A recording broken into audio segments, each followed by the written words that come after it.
England. Once dominated by Roman conquerors, this tiny island nation rose to become one of the largest and most powerful empires in history. Its reach stretched around the globe, spanning every continent. It was unimaginably large. Technology, innovation, ambition, these were the tools that built this massive empire and produced the formidable British Navy, a powerhouse that dominated the world's oceans. The Royal Navy is like the Microsoft of the global system in the 18th and 19th century. They are everywhere. The British Empire constructed massive symbols of dominance that still invoke awe today. But the foundations of that empire were built on ego, bloodshed, and a relentless drive for conquest.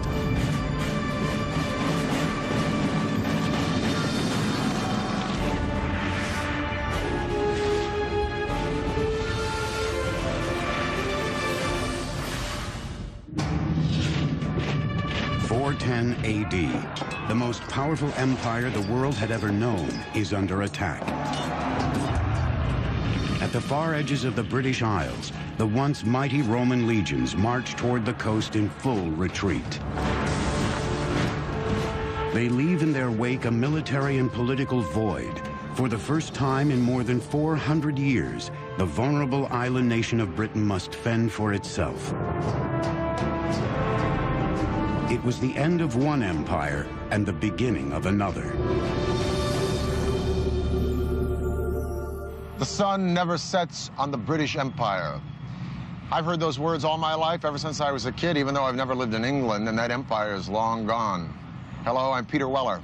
At its height, the British Empire covered almost a quarter of the Earth's land mass, some 14 million square miles, and if you think about that, that's just staggering.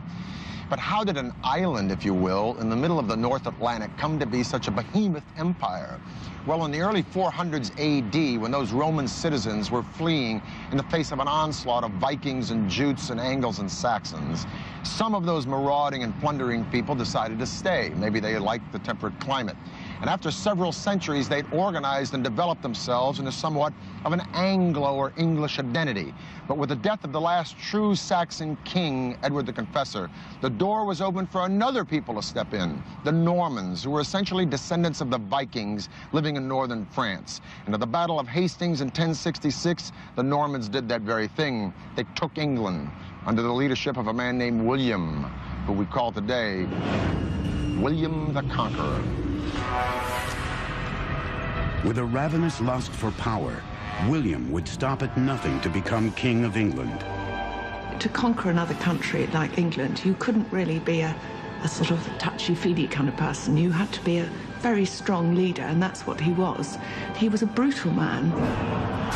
In 1066, William made his move. He put together an army of Normans and stormed the shores of England. For several bloody hours, his forces viciously clashed with King Harold's near the English coastal town of Hastings. By the end of the day, with one strike, William had conquered England. Now he would borrow a chapter from the Romans and launch a series of extraordinary building projects that would transform the English landscape. He imposes himself on England, and he builds these castles around the country. Now, we look at castles, and we think, don't they look nice? A Norman castle is not nice. It was big, it towered over your town, and it was a reminder to say that you are under us now. And of course, the biggest one he builds is the Tower of London.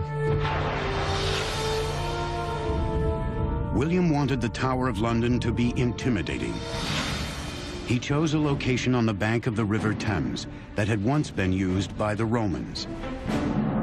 The new tower would be built on those foundations, capitalizing on the Roman legacy of power and glory. The complex would include a defensive wall surrounding an imposing tower.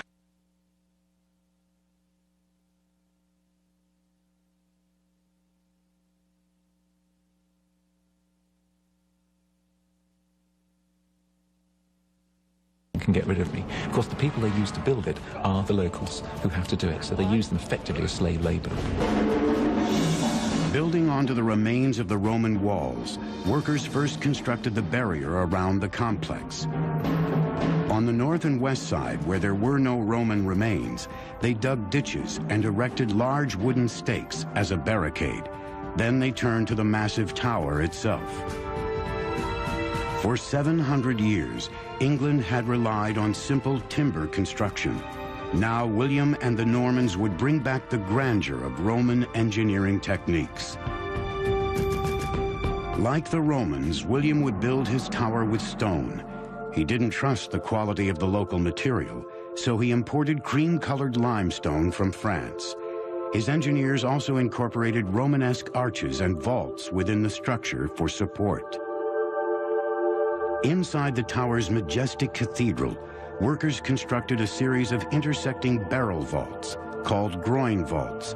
These allowed the support to rest on 4 piers, opening a soaring space for windows to lighten the imposing interior. It was a great feat for that time because the English were used to building in wood, so I think it was rather miraculous for them to see this enormous structure go up. It was really impregnable. I mean, the walls were tremendously thick and there were just little slits to look out from. The fearsome castle served as a royal residence, fort, stronghold, and prison. And intimidation was backed up by swift and severe reprisal against any who dared challenge the king. You get armed men, and they go up, and they land on your doorstep. They will drive you out of your home. They will burn your home down. They will burn your crops, so you've got nothing to live on. And a lot of killing, of course. As the tower neared completion in 1087, William died, ending 21 years of turbulent rule. His imposing fortress would be a reminder of his vision and tyranny for centuries to come.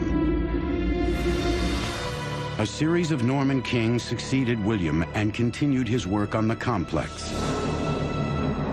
But it would be more than 400 years later that the tower would enter its bloodiest phase. And the king who led it there was not Norman, but from the English family of Tudors. He would become one of the most brutal and gluttonous rulers in England's history. His name was Henry VIII. Henry's appetites were legendary. He hungered for food, for women, for power, and for a son who would one day inherit the crown. The best way to fulfill your duty and your destiny as a king is to produce a safe line of male heirs. And if you look at the portraits of Tudor gentlemen, they're standing with their legs apart and their hands on their hips with these big codpieces. That is not by accident. That is saying, I am virile. Look at me, I can produce families. So a son is a sign of manhood. When his first wife, Catherine of Aragon, failed to produce a son, Henry set his sights on one of her ladies-in-waiting, the alluring Anne Boleyn. He falls absolutely hopelessly both in love and in lust with Anne Boleyn, because Anne is a very, very sexy lady, and she knows it. There's only one problem. How do you get rid of your wife? Apart from murdering her, of course. And the answer is, I've got to divorce her. When the Pope refused to grant Henry a divorce, the king flew into a rage.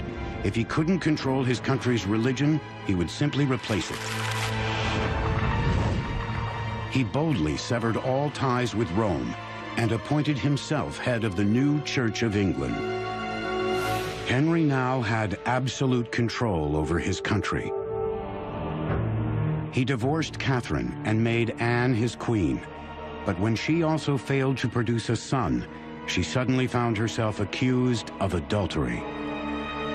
The case is made as damaging as it's possible to be, that she's not just having one affair, that she's having a string of affairs, that there are sort of orgies going on in the palace, and Henry is only too ready to believe a lot of this. Henry had Anne arrested and held in the greatly expanded Tower of London. By now, the tower complex had grown to a sprawling 18 acres with an impenetrable facade. The wooden barricade had been replaced and expanded by thick stone walls. A series of towers reinforced their strength and stability. Just inside the outer wall, a second wall was constructed to provide another layer of fortification. A ditch had been dug around the perimeter and filled with water to form a moat. With these added defenses, the tower complex was virtually undefeatable. Under Henry's ruthless reign, the fortress became the location for an orgy of violence, a notorious prison, dungeon, and execution ground for his many enemies. And it was here that Anne awaited her fate, death by beheading. Axe executions were actually really nasty because it was not uncommon for the axe not to finish the job in one blow. What he does with Anne Boleyn, he says, "For you, darling, nothing but the best." Instead of having her beheaded with an axe, he's going to have her beheaded nice and neatly with a sword. On May 19th, 1536, Anne was led to a private courtyard on the tower's grounds. With one swift stroke, Henry's problem was solved.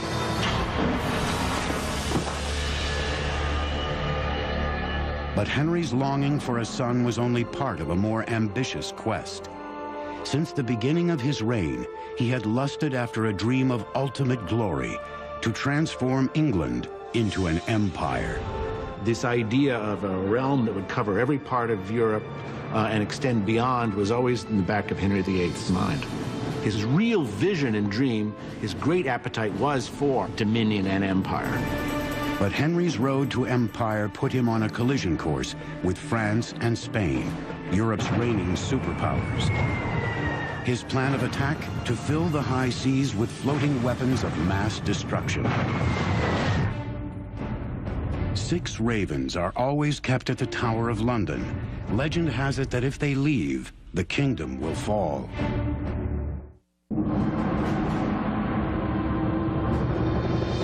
Summer 1510.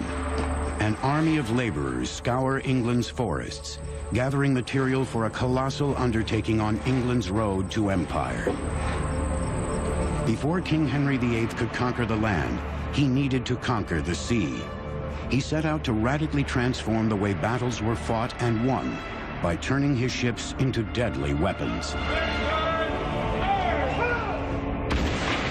He is the one who first begins putting heavy guns on ships.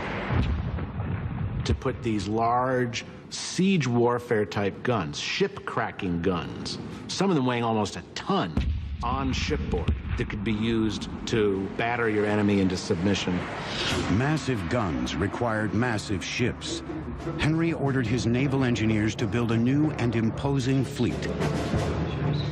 The centerpiece, his flagship, was one of the world's first battleships. It was called the Mary Rose. The Mary Rose really epitomizes the mentality of naval planners of that age. Get as many guns pointing as many directions on shipboard as you possibly can. And that's what the Mary Rose was set to become, a gun platform. The Mary Rose featured a breakthrough advance in warship design, gun ports. Holes were carved into the side of the ship with flaps that could be lowered over them. These holes allowed cannons to be positioned and fired through the side.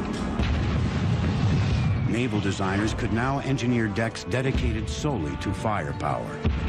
The added weapons turned the Mary Rose into a killing machine.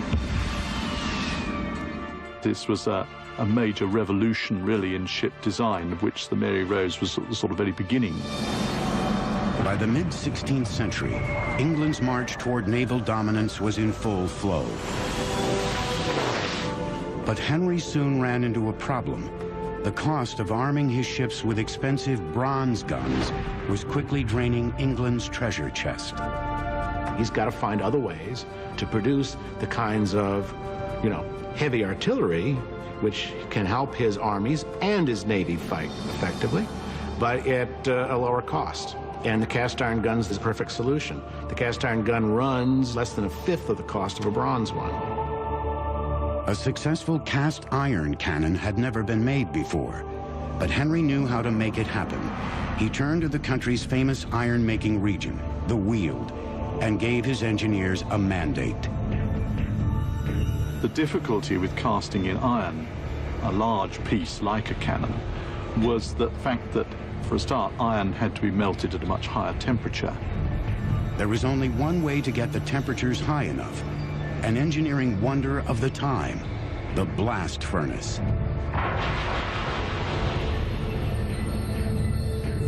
First, workers poured wood and iron ore into the top of a 20-foot tall stone furnace. A water wheel powered a large bellows that pumped air into the fire, stoking it until it reached an incredible 2,200 degrees, hot enough to melt the iron. Workers then opened a tap at the base of the furnace. A stream of hot, molten iron poured down a trough and filled a cannon mold buried deep in the ground. It was a very big undertaking, and it was very pressured as well. You had, of course, charcoal burners who produced the charcoal in the woods around the furnace. You had laborers who dug the iron ore from pits in the ground. You had teams of laborers bringing wagon loads of ore and charcoal to the furnace. Over the next few centuries, the Weald's iron cannons became the envy and dread of every other European ruler. The transformation is tremendous. It gave England power and a technological edge that no other European power could match. In just 30 years, Henry had built his navy into a powerhouse, but he would never live to see his ultimate dream of European conquest. Enormously obese, his oversized appetites finally betrayed him. He died in January 1547, leaving a legacy of brutality and innovation that stands through the ages. His reign had laid the seeds that would explode into a mighty empire. And Henry lays the foundations all right by building a navy, by building this notion of Britain as forming an empire, an imperial presence in the world. Backed by the growing power of their navy, England's empire would expand over the next 150 years through colonization and conquest. By the mid-18th century, Britain controlled parts of India, Africa, the West Indies, and North America. But two major threats to the burgeoning empire loomed ahead, and the king who would fight them, George III, would also be battling demons of his own. It's always talked about as his madness. It was a physical illness that he had, but the effect was that it affected his brain. George first slipped into madness in 1788, 7 years after suffering a withering blow. A small territory a world away had defeated the mighty British in a war of independence. It was called America. When the British troops leave Yorktown, when they surrender, they play this tune, "The World Turned Upside Down." And that is really how it seems. The world hasn't turned upside down, the world's gone mad. When rebels win. Over the next decade, George's world slowly caved in on him. Then in 1804, another threat would send the king and his empire spiraling to the brink. French Emperor Napoleon Bonaparte. By the early 1800s, the tyrannical conqueror was quickly overtaking Europe. England was his last obstacle to continental dominance. He was as large a threat as the Nazis were in the Second World War. He was amassing the forces for an invasion of the British Isles. England's Royal Navy had become a major force at sea, and in 1805, it faced Napoleon's invasion threat head-on in the momentous Battle of Trafalgar. Using fearless naval tactics and the most technically advanced ships of the age, England annihilated the combined forces of the French and Spanish fleets. Trafalgar confirms Britain's position as the supreme maritime power, and the British emerge as the unsurpassed masters of those naval technologies. But by the time of Napoleon's final defeat in 1815, King George III was permanently gripped by insanity, becoming a mere figurehead of power. his mind is completely gone. His eyesight goes as well, and he wanders up and down the corridors of Windsor Castle, has to be fed like a baby. Long beard, long hair, no idea what day it is. It's just very sad. By this time, England was growing rapidly into a superpower, based on the supremacy of its naval engineering. But it would be another realm of technical superiority that would catapult the British Empire to global dominance. The 19th century was about to usher in a period of engineering invention not seen since the Romans. The Mary Rose sank in a battle with the French in 1545. In 1982, the ship was raised from the bottom of the sea. By the 19th century, Britain had developed into an industrial titan, bursting with wealth. Its monumental success came from a period of staggering technological invention that swept across the empire and then dominated the globe. It's hard to think of a period in history where you had so much creativity in terms of technology, so much willing to experiment with the possibilities of what you can do with machines, what you can do with engineering, what you can do with architecture. In the past, empires had been built by hand. Now the British would dominate their territory with machines. Engineering innovations like cast iron and the turning of a warship into a single ballistic offensive entity with guns transformed the English Navy. And that Navy transformed England into an empire. And that military and commercial empire that spread from Europe to Asia, from the Americas to Africa, dominated the seas. But what about the land? Because by the early 1800s, Britain was jumping with productivity, but lacking in means of overland distribution. Well, in 1782, a man named James Watt perfected an engine driven by steam. But it was 40 years later that George Stephenson and his son Robert took that engine and with a firebox, boiler, piston, and a remarkable invention called the chimney, powered a locomotive called the Rocket over tracks at the blistering speed of 29 miles an hour and revolutionized overland commercial transportation with the railroad. The Rocket was not the first locomotive, but its unique engineering features proved that steam trains were the force of the future. The key to its speed was in its engine. A series of copper pipes carried hot gases from a coal-fueled firebox through a chamber of water, bringing it to a boil. This created steam that rose up into a dome and was forced through a valve into a cylinder. The intense pressure from the steam pushed a piston rod that connected to the wheels of the locomotive, powering it forward. By venting the exhaust steam out of a chimney instead of the cylinder, fresh air was sucked into the firebox, stoking the fire. With this advance, the Rocket could charge ahead at blazing speeds. Of all the locomotives that were imagined at the time, it's the one that looks the most like a locomotive will. I mean, it's going to be improved in innumerable ways, but that basic machine is the one that emerges as a locomotive for the next century.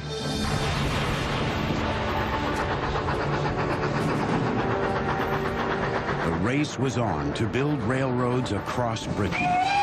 And in 1833, a brilliant and brash engineer rose to prominence when he entered the railroad game. His name was Isambard Kingdom Brunel. Brunel was a real showman. He dressed well, he had a beautiful wife. He was a celebrity, and he knew how to play that to a hilt. He was also a workaholic. He had a very difficult time delegating. Brunel had a bold vision for his railway. It would be the most ambitious project to date, a massive network of railroads connecting all of England together. He called it the Great Western Railway, and he was determined to make it the fastest line ever created. He wanted a track which was on a very, very shallow gradient so that the trains would be able to travel that much faster. The need for speed meant going through mountains rather than over them, and this led to his greatest engineering marvel. Today, it is known as the Box Tunnel. It was necessary, essentially, to chisel through rock.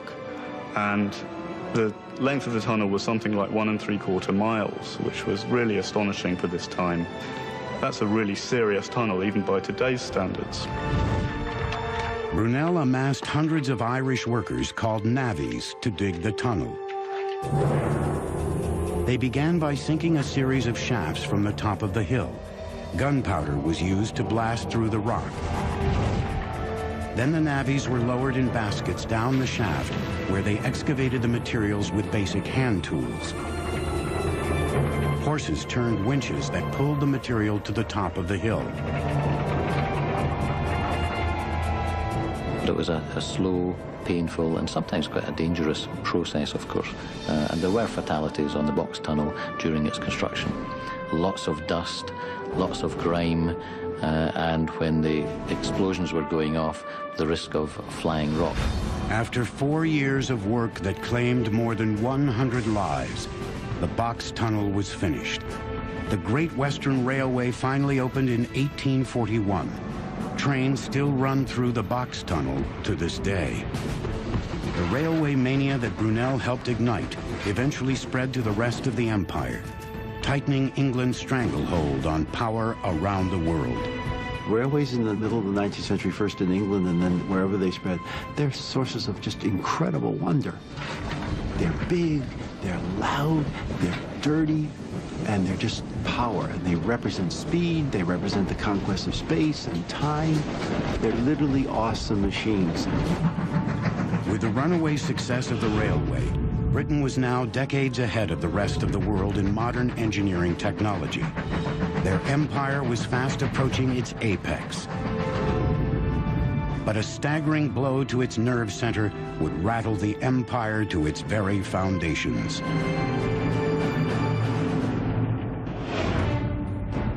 The first person to be killed by a train was a member of Parliament.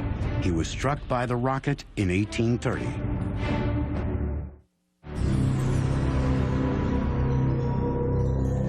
October 1834. In the dark of the London night, a violent fire rages through the very heart of the British Empire, Westminster Palace. For centuries, this complex of buildings had been the command center of British power and a towering symbol of its strength. Now, as flames turn the palace into a roaring inferno, thousands watch in shock and horror, wondering what will become of their mighty government.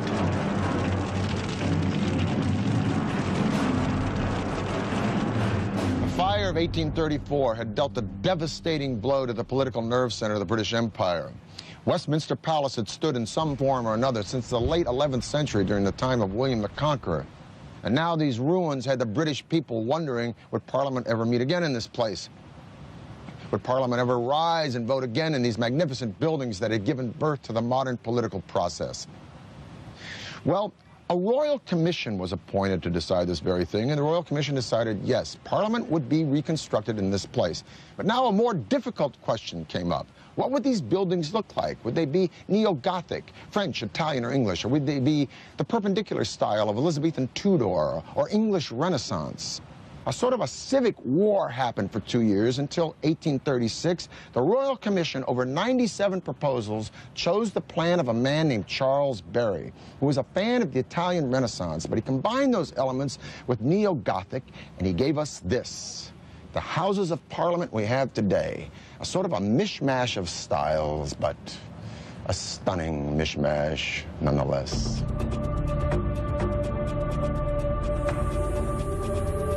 From the ruins of the old Parliament, British architects would design a government building of staggering proportions, twice the size of the U.S. Capitol.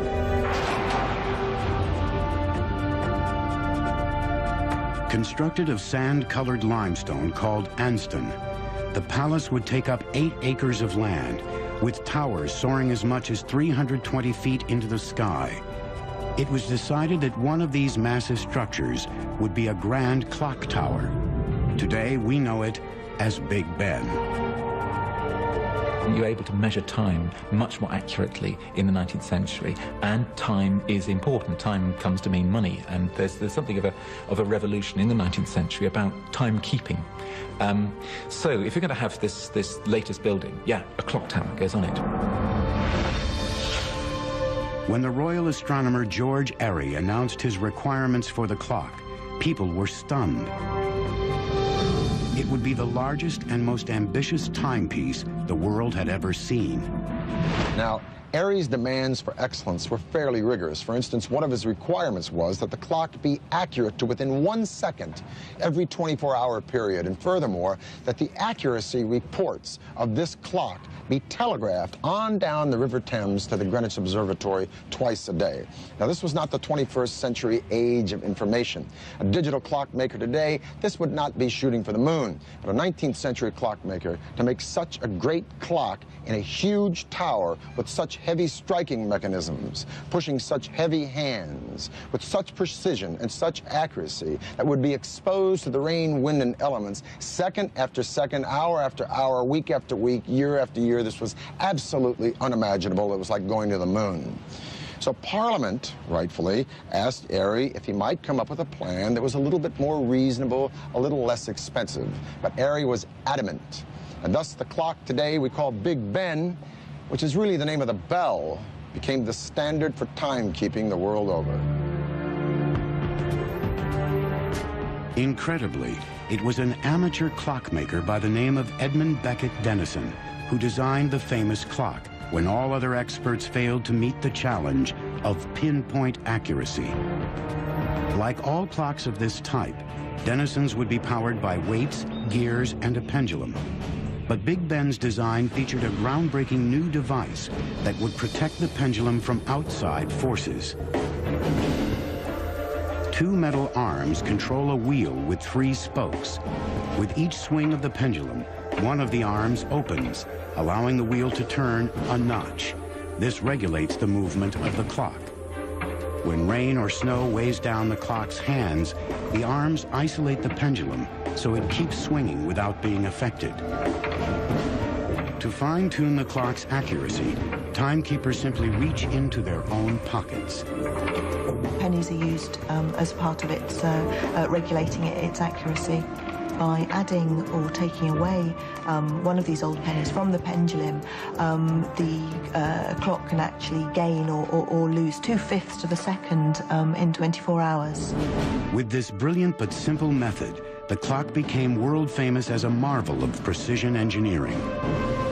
The clock tower over the Parliament at the centre of the empire has a peculiarly powerful symbolic importance. It's as if time itself is governed by the British.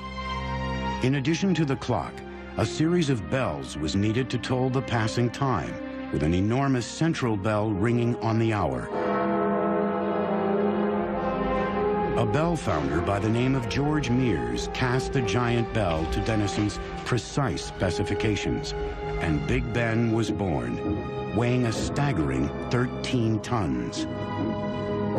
Huge crowds lined the streets of London and cheered as Big Ben was transported to the finished clock tower in 1858. It has been filling London with its distinctive rings ever since. London grew as a city tremendously. It was really the first large-scale conurbation in the world. And as a city, it had to have its icons, and the ultimate icon being the mother of parliaments, the parliamentary building with Big Ben as a symbol of the strength and the power of the British Empire. By the mid-19th century, Great Britain had set the gold standard for technological achievement. But under the reign of a young, naive queen, a crisis would strike London and push it to the brink of disaster.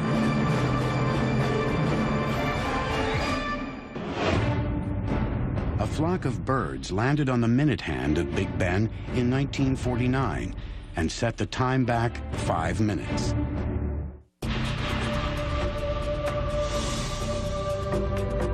In 1837, a teenage girl takes the reins of the most powerful empire on earth. Her rise to power ignites turmoil throughout Great Britain. Both her subjects and her government view her as spoiled, impetuous, and unprepared to rule. Her name was Queen Victoria. She was only 18 when she came to the throne, and she'd had a very, very difficult first couple of years on the throne, and in fact was very unpopular. There was little to indicate this immature girl would grow up to become a revered symbol of the empire's immense power. Her transformation started when she married her cousin Albert in 1840. She fell in love almost at first sight. All her life, actually, she wants someone to lean on, metaphorically and indeed literally. And Albert is able to take her in hand, rather. So he comes in and he helps her grow up. By this time, the empire stretched around the world, from North America to Australia. Albert and Victoria pushed for greatness in engineering and technology, knowing how crucial these advances were to their expanding empire. None more so than the emerging technology of the telegraph. You've got an empire which is extending literally around the globe. People talked about the annihilation of space and time through electrical telegraph. The telegraph industry exploded around the world, with Britain leading the charge. During the mid-19th century, over 97,000 miles of twisted steel telegraph cables were laid. A message could now be sent from Britain to India in a matter of hours. The world's first information superhighway had arrived, and with it, the empire could consolidate its power more effectively than ever before. It was an enormous feat, no question. It's something which simply was not conceivable before they did it. Engineering advances not only united the empire, they triggered a manufacturing boom unlike any seen before.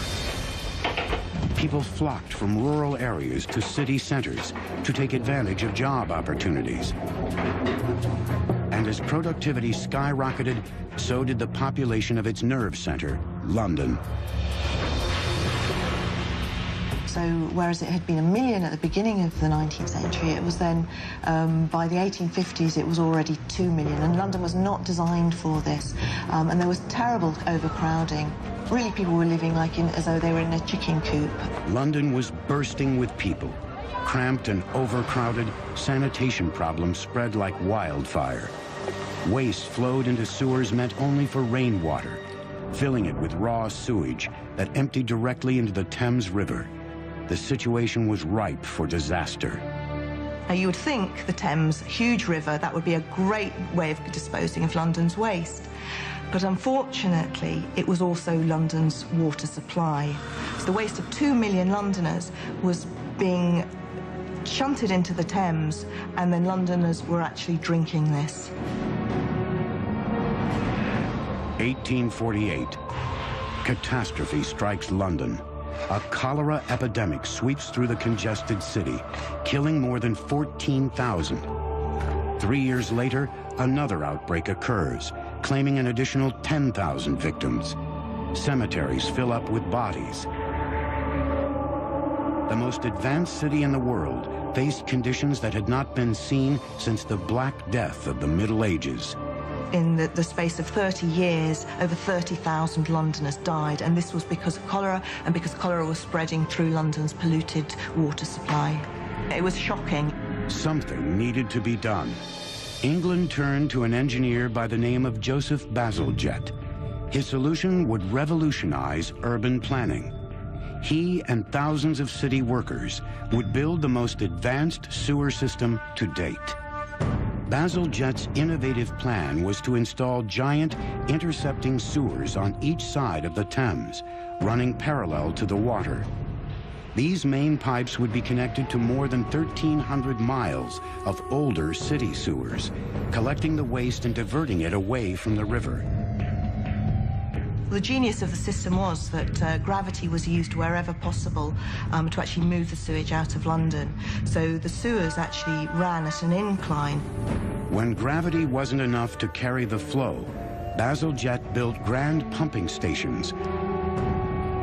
There, large steam-driven engines lifted the sewage until gravity could take over once again. The sewers guided the waste into 2 deep reservoirs, where it would be stored and released at high tide, when nature could dispose of it neatly. The sewer system really was one of the marvels of the 19th century. It used 300 million bricks. There was extraordinary earth moving. It was a truly colossal task and brilliant, amazing. This extraordinary engineering feat transformed London into the first modern glittering metropolis.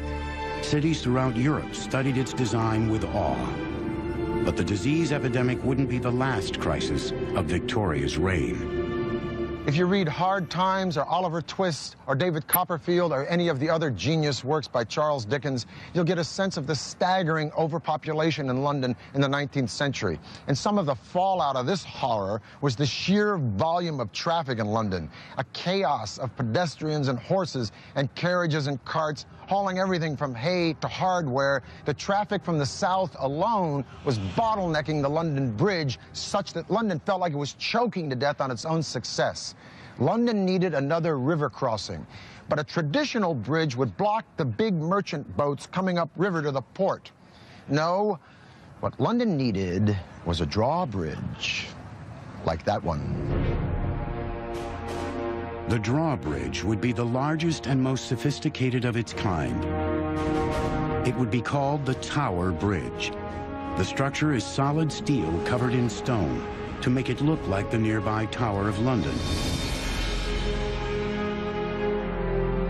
When the bridge was built, the 1,200-ton leaves, or bascules, were lifted by steam-driven engines. The power turned toothed pinions along a curved steel rack, riveted to the outside girders. A solid pivot rotated as the pinion raised the structure. The bascules lifted to an 83-degree angle, allowing ships to pass through. The rising of the bridge only took 1 minute to raise it, so it was an incredible feat of engineering. It took more than 400 men and 8 years to build Tower Bridge. Today, it is one of the most famous and recognizable bridges in the world. Despite being the driving force behind these staggering works of engineering, Albert didn't live to see them. He died in 1861, shattering Victoria. Queen Victoria fell into grief the like you have never seen. For close to 10 years, Victoria sat in isolation from her country. But when she finally re-emerged into public life, she was stronger and more powerful than ever before. The immature teenager had redefined herself into a ruler of the modern age and took her rightful place as leader of the British Empire. All over the world, statues to Victoria are erected. There are massive celebrations all over the world, and in many cases, those celebrations are joined by the colonized peoples. She becomes a figure of affection. Victoria had become the symbol of the empire's splendor and might, and her reign would mark the apex of British power around the world. The British Empire now had possessions on every major continent and could claim more than 400 million people under its rule. No other country could rival its immense power. It was the largest empire the world would ever see. Queen Victoria died in 1901 at the dawn of the 20th century. She presided over a realm as large, as optimistic, confident, and as innovative as any in history. The British Empire had dragged mankind smashing into the modern age with mass production, rapid transit and communication. The world would never be the same. Every single country and culture on this planet today has benefited in some way or another from British vision and imagination. The sun may have finally set on the British Empire, but regarding the miracles of the modern age, the sun never burned brighter. For the History Channel, I'm Peter Weller.